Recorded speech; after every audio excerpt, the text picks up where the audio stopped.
The Frog King, or Iron Henry. The Brothers Grimm. In old times, when wishing still helped one, there lived a king whose daughters were all beautiful.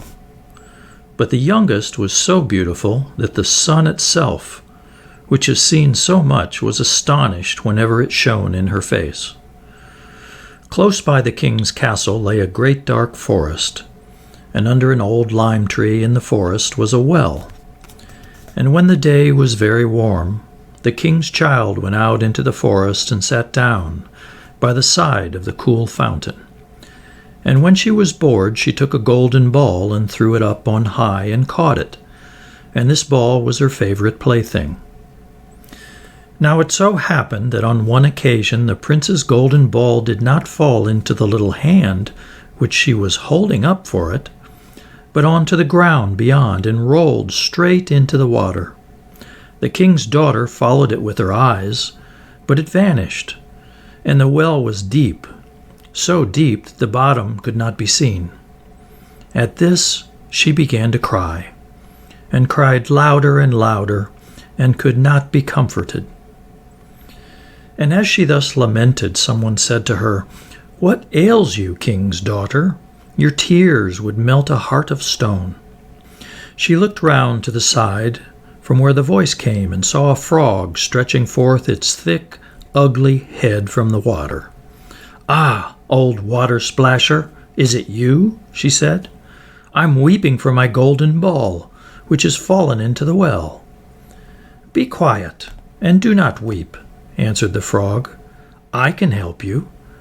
But what will you give me if I bring your plaything up again?" "Whatever you will have, dear frog," she said. "My clothes, my pearls and jewels, and even the golden crown which I'm wearing." The frog answered, "I don't care for your clothes, your pearls and jewels, or your golden crown. But if you will love me, and let me be your companion and playmate, and sit by you at your little table, and eat off your little golden plate, and drink out of your little cup, and sleep in your little bed, if you will promise me this, I'll go down below and bring you your golden ball up again." "Oh, yes," she said, "I promise you all you wish, if you'll but bring me my ball back again." She, however, thought, "How the silly frog does talk! He lives in the water with the other frogs, and croaks, and can be no companion to any human being." But the frog, when he'd received this promise, put his head into the water and sank down, and in a short while came swimming up again with the ball in his mouth, and threw it on the grass. The king's daughter was delighted to see her pretty plaything once more, and picked it up and ran away with it.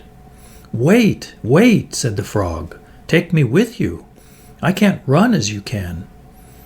But what did it avail him to scream his croak, croak after her as loudly as he could? She didn't listen to it, but ran home and soon forgot the poor frog, who was forced to go back into his well again.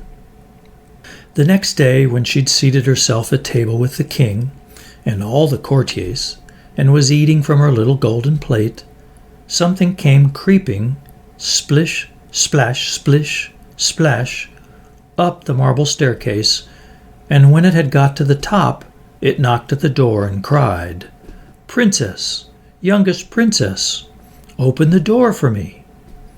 She ran to see who was outside, but when she opened the door, there sat the frog in front of it. Then she slammed the door in great haste, sat down to dinner again, and was quite frightened. The king saw plainly that her heart was beating violently, and said, "My child, what are you so afraid of? Is there perchance a giant outside who wants to carry you away?" "Oh, no," she replied. "It's no giant, but a disgusting frog." "What does a frog want with you?" "Oh, dear father, yesterday, as I was in the forest sitting by the well, playing, my golden ball fell into the water. And because I cried so, the frog brought it out again for me. And because he so insisted, I promised him he should be my companion, but I never thought he'd be able to come out of his water, and now he's outside there and wants to come in to me." In the meantime it knocked a second time, and cried, "Princess, youngest princess, open the door for me. Do you not know what you said to me yesterday by the cool waters of the fountain? Princess, youngest princess, open the door for me."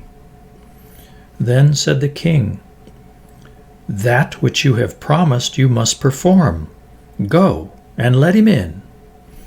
She went and opened the door, and the frog hopped in and followed her, step by step, to her chair. There he sat and cried, "Lift me up beside you." She delayed, until at last the king commanded her to do it. When the frog was once on the chair, he wanted to be on the table, and when it was on the table, he said, "Now, push your little golden plate nearer to me, that we may eat together." She did this, but it was easy to see that she did not do it willingly. The frog enjoyed what he ate, but almost every mouthful she took choked her. At length he said, "I have eaten and am satisfied. Now I am tired. Carry me into your little room and make your little silken bed ready, and we'll both lie down and go to sleep." The king's daughter began to cry, for she was afraid of the cold frog, which she didn't like to touch, and which was now to sleep in her pretty, clean little bed. But the king grew angry and said, "He who helped you when you were in trouble ought not be despised by you afterwards." So she took hold of the frog with 2 fingers, carried him upstairs, and put him in a corner. But when she was in bed, he crept to her and said, "I'm tired. I want to sleep as well as you. Lift me up or I'll tell your father." Then she was terribly angry and took him up and threw him with all her might against the wall. "Now you will be quiet, odious frog," she said. But when he fell down, he was no frog, but a king's son with beautiful kind eyes. And it came to pass that, with her father's consent, he became her dear companion and husband. He told her how he had been bewitched by a wicked witch, and how no one could have delivered him from the well but herself, and that tomorrow they would go together into his kingdom.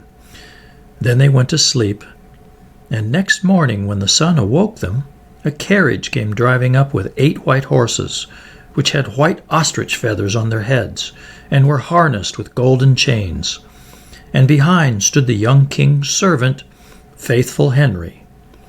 Faithful Henry had been so unhappy when his master was changed into a frog that he'd caused 3 iron bands to be laid round his heart, lest it should burst with grief and sadness. The carriage was to conduct the young king into his kingdom. Faithful Henry helped them both in, and placed himself behind again, and was full of joy because of this deliverance. And when they had driven a part of the way, the king's son heard a cracking behind him, as if something had broken. So he turned round and cried, "Henry, the carriage is breaking." "No, master, it is not the carriage. It is a band from my heart, which was put there in my great pain when you were a frog and imprisoned in the well." Again and once again, while they were on their way, something cracked, and each time the king's son thought the carriage was breaking. But it was only the bands which were springing from the heart of Faithful Henry, because his master was set free and was happy.